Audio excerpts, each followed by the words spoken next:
This is the third video in the timeline series, and this one is Genesis 6:3.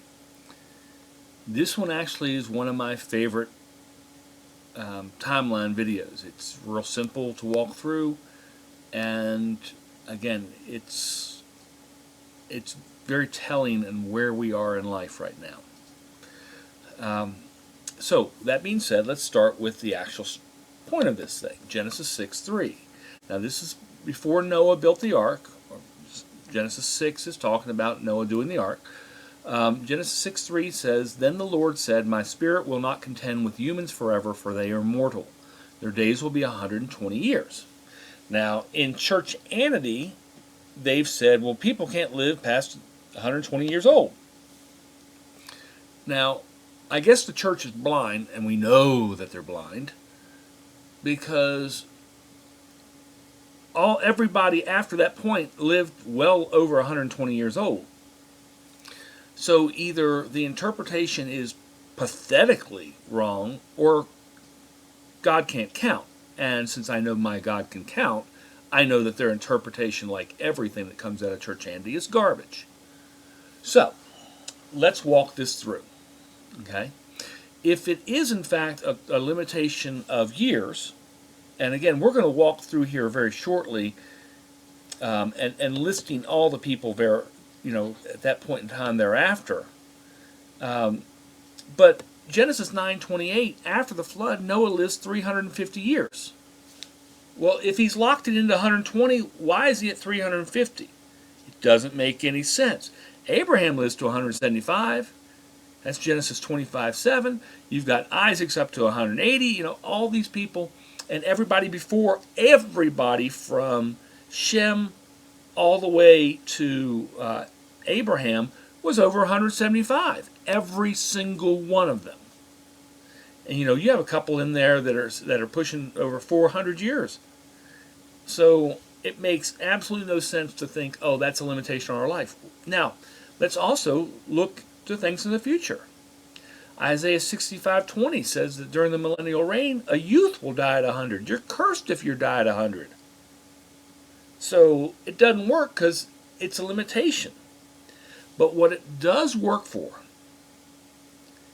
is telling us the amount of jubilees that were from that point in time till the end of the earth. And for that, it works. And then there'll be no more humans being born. So it totally works for the way it's supposed to work, as long as we walk it through correctly. And interpretation is obviously everything. So, and prune things until you get things that do work. So that being said, let's start walking through this with Genesis 6. Let's try to see if it does work to determine when the 120 years of Jubilees. Now, in about a week or less, it may have actually already switched, the Jewish calendar is going to switch over to 5780.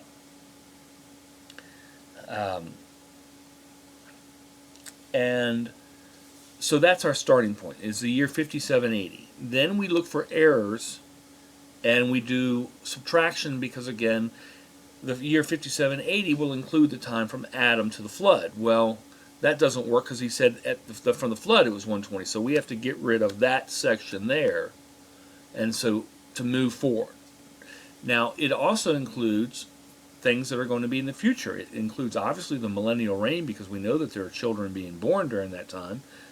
Whatever you believe about whether we have transformed bodies and whether we can have children, there are children being born there no matter how you play it, whether it's by us or by somebody else. Some children are being born, and that's, since they are children, they are human, and therefore we have to count them in. So we got 1,000 years, and we have some time between now and when the Messiah returns. We have to add that in.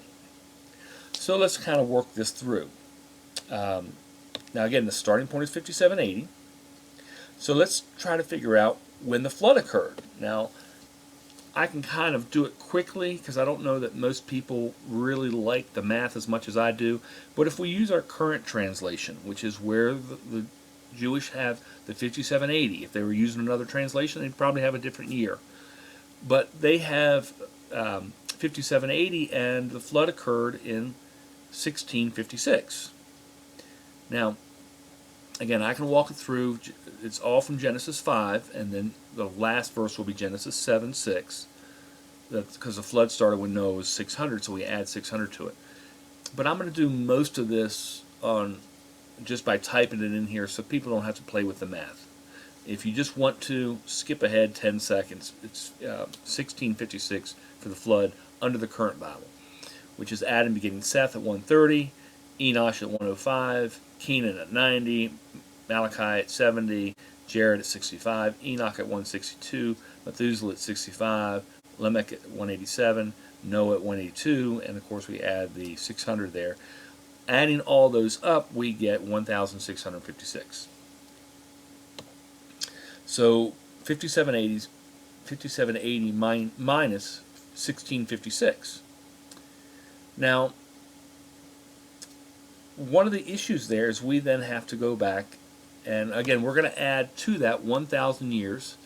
And if we believe the Revelation 12 is the correct sign, which is the prior video, then we should add 5 years for the return of the Messiah.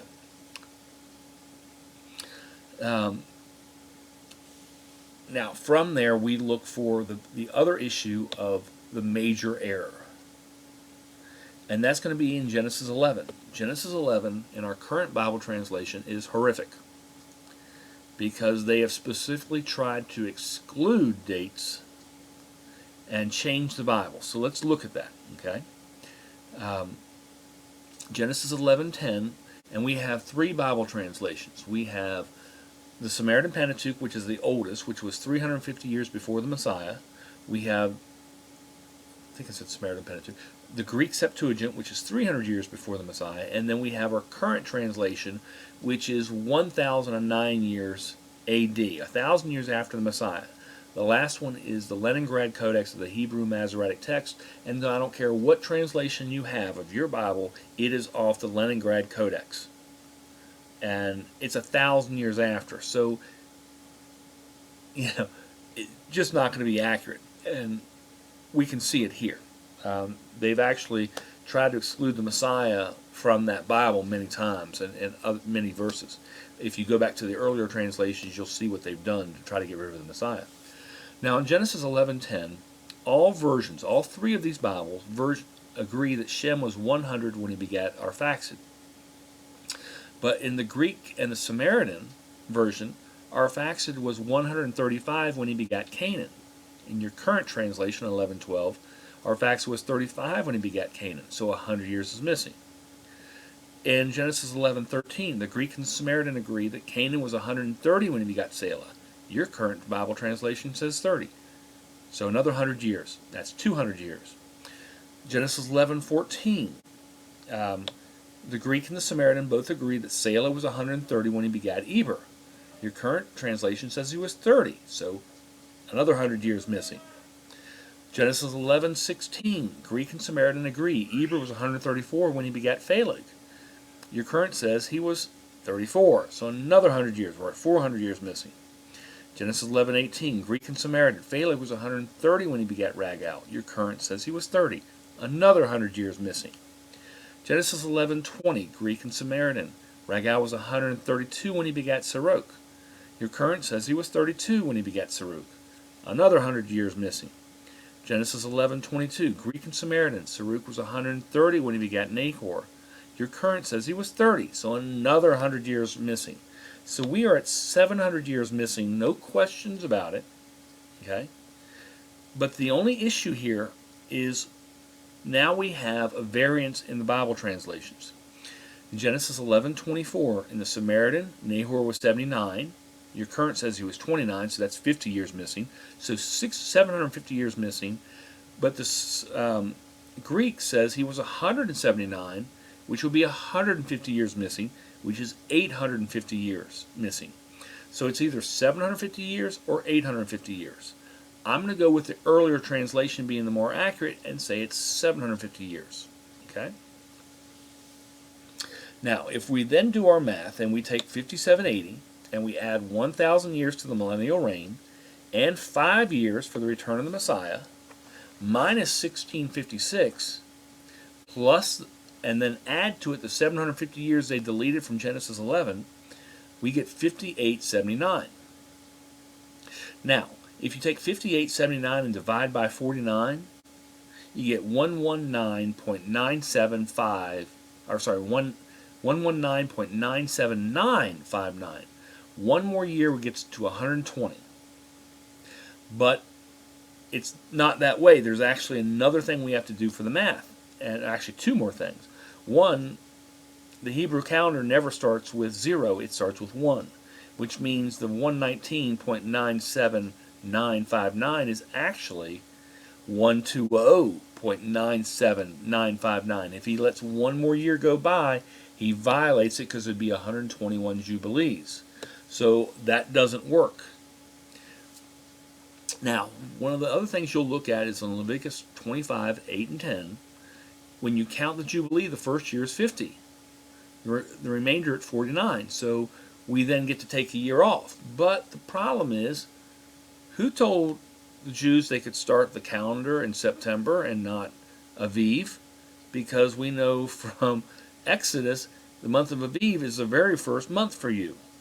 So that adds 6 months. So it doesn't totally cancel out, but it's within that period of time. So again, we're within the last bit of when he can allow us to live. We've pushed the end. Okay? And I'm sure there's some factors there with some months here or there, because we do know when they left on the first Exodus, he said they left on the day to the promise.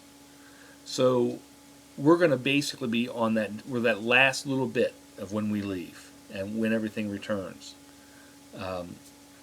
That may be taken care of in the Millennial Reign. However it gets added in there, he's going to give us the last little bit, is my impression. Now, I can't say too much, because if I try to say, oh, this is absolutely the last day he's allowing it, again, remember that includes the Millennial Reign, and nobody knows except for, not even the Son knows, and I know that he knows 1,000 times more.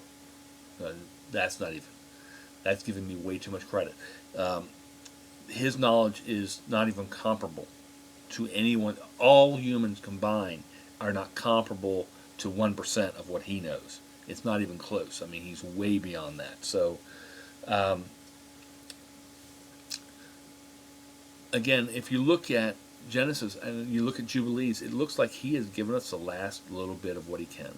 And that's why I think it's such an amazing study. It's kind of hard to look at it and see and come up with almost anything else.